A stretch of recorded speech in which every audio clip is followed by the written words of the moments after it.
ولی تماشاوان جدی در انجام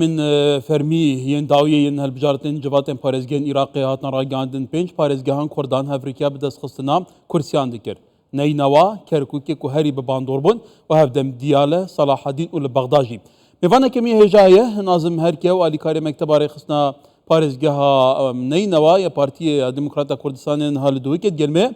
kayek nazim demata baş be. Ji ber ku partî wekû aliyê siyasî hemû deman li sunûrê parêzgeha Neynawa yekeme tu zanî jî li wir devereke firepêkete bi sed hizaran Kurd hene di nava Kurdan da şebek êzidî Musulman li wê deverê hene heta Arab jî hene Türkman jî hene. Yani ev pisyaretê kirin gelo bû partî li hevberîkirinê digel sala digel helbijartên derbasbûyî kursiyên xwe kêm kirine. Sîstem û yasayê komisyona helbijartinan bûye gelo şêwazî de hejmartina dengan bûye sedem çi bûye? زۆر سپاس بۆ کوردستان 24 دەرفەتێ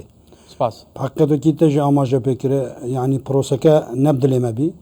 بەس جێ خۆشحالی ئەوەیە ماوەکو پارت دیموکراتی کوردستان سەر ئاستێ پارێزگەها نینەوە هەلبژاردنێت بوریدامە و گەل ئەو جارە جیاوازیە کەبیمە دەنگێت خۆ زێدەکردنە هەزارها دەنگمە سەر ئاستێ پارێزگا نینەوە بۆ هەلبژاردنێت ئەنجومەنی پارێزگا نینەوە ماوەکو پارت دیموکراتی کوردستان دەنگێت خۆ زێدەکردنە بەسمە وەکو پرۆسە وەکو هەلبژاردن وەکو سیستەم نەبدلێمە بی ینی ڕێژا دەنگا gelek zor bî û me bangeşa helbijarnê xwe da me amaje pêda bî bo xelkî ku em dê rêja dengê xwe bilinkên bilfiil spas bo Xwedê û spas bo cemawerê me em şen dengê xwe zêde bikin bes kursîk wekû pêwîst dilê me nebîn çunku ew jî sîstem û rêjeyeka rêja beşdariyê an bêjin nisbet mişareke li parêzgeha Neynawa yanî kire setê 53 yanî emeş guman ser wê çendê hebê çunku heqet heta saetê exîre çend saetek mabîn saetek du saet ez bêjim saetek mabî me peyendî komisyonê ve kir me got rêja beşdariyê geheştiye çendê bo wê çendê de bo elamê baxwîn îşaret pêda ku rêja beşdariyê negeştiye setê sî yanî saeta exîrê yanî setê elan kir yanî piştî wê çendê ku mesela dengdan rawestiya piştî fetrekî yanî çend saeteka elan kir wela nizba müşarekê ya biya setê 53 birastî ew bûme cê gumanê ye heqîqet yanî saetekê tu bişê setê 23 zêde bike li mişarekê ew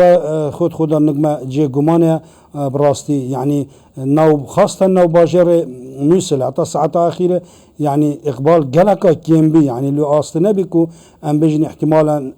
ewa çêbî jî ke xeberdayê me nizba biya setê sî yek heta saeta exîre yanî pasteyî dewribera bî qeza û nahiya û etrafê parêzgeha Neynawa egînel nav bajêrê Nûsil iqbal zora kêm bî yanî bi rastî pêşwaziyeka geleka kêm bî bo helbijarnê bes saeta exîre heta me guman jî hebe yanî ew kiyanên siyasî hatbîne derê xistin û şol ser hatbiye kirin vê çendê me gumana heyl wê rêja nizba mişarekeya îşaret pêda ku 53 sedê Belê kewata bû demasê rojan we wekû aliyên siyasî ger we serincekemet hîn dişên skalayê tumarken em ê behsê giringeha parêzgeha Neynawa bikin. Tu zanî kay nazim parêzgeha Neynawa weke kuratgeha stratejîk diwarê emnî da diwarê aborî da ji bo Herêma Kurdistanê heye hem bû Duhokê hem bû Hewlêra paytexet û li wê rê jî hûndê çi bikin gelo bû pêkînana civata parêzgehê û di heman dem de hikûmeta mehellî parêzgarî yanî wê rolê we çi bo wekû partî wê gel kê tensîqê bikin hev peymaniye bikin Belê berî amajê sera cenabê te bidem yanî em ku Partî Demokratî Kurdistan li helbijarnê çûyî da wê helbijarnê da ser astê parêzgeha Neynawa em yekem hizb bîne û înşallah dê berdewam jî bîn û helbijarnê dahatî da em de her yekem hizbîn çunku evêt ke gelme kêberkê kirî zorveya wan e tehalufat pêk înabîn taşiyan wa rêja denga bi destxwe bînin eman wekû hizb em wekû Partî Demokratî Kurdistan helbijarnê çûyî wê helbijarnê de em yekem hizb bîne ser astê parêzgeha Neynawa heqet bû welama pirsiyara cenabê te te îşaret pêda parêzgeha Neynawa parêzgeheka giring e duwem gewretirîn parêzgeha ser astê Iraqê û kesafa sukanî ve yanî nizîkî 5 milyon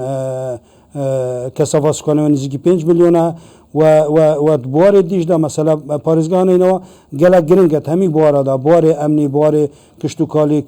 keltûrî yanî hemî buwara da we karîgeriya xwe heye ser Herêma Kurdistanê we heqîqet yanî parêzga neynewa kî me gotu duam gewretirîn parêzga ser astê Iraqê we Iraqeka museğer e heqîqet yanî ege em berê xwe bideyne hemî ol û aynûne tevêl Iraqê li parêzgeha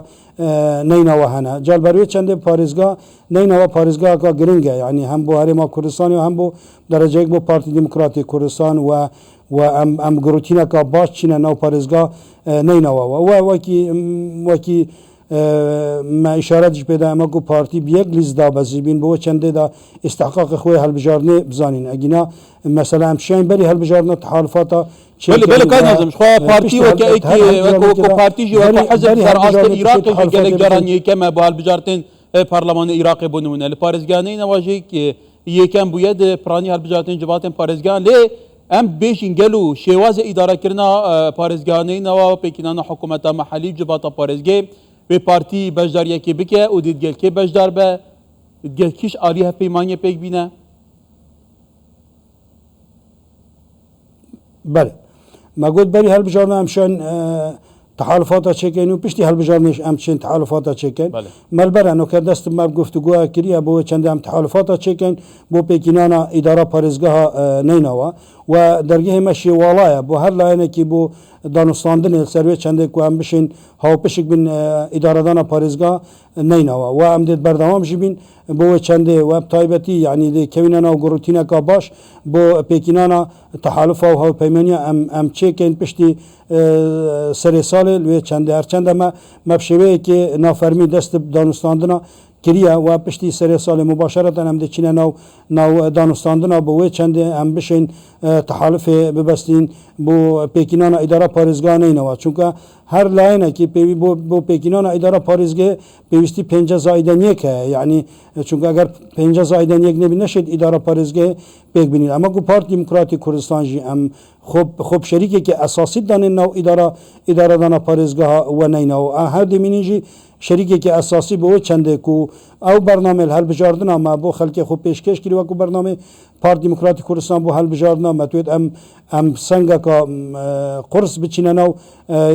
سەنگەکە گرنگ ئەم بچینە ناو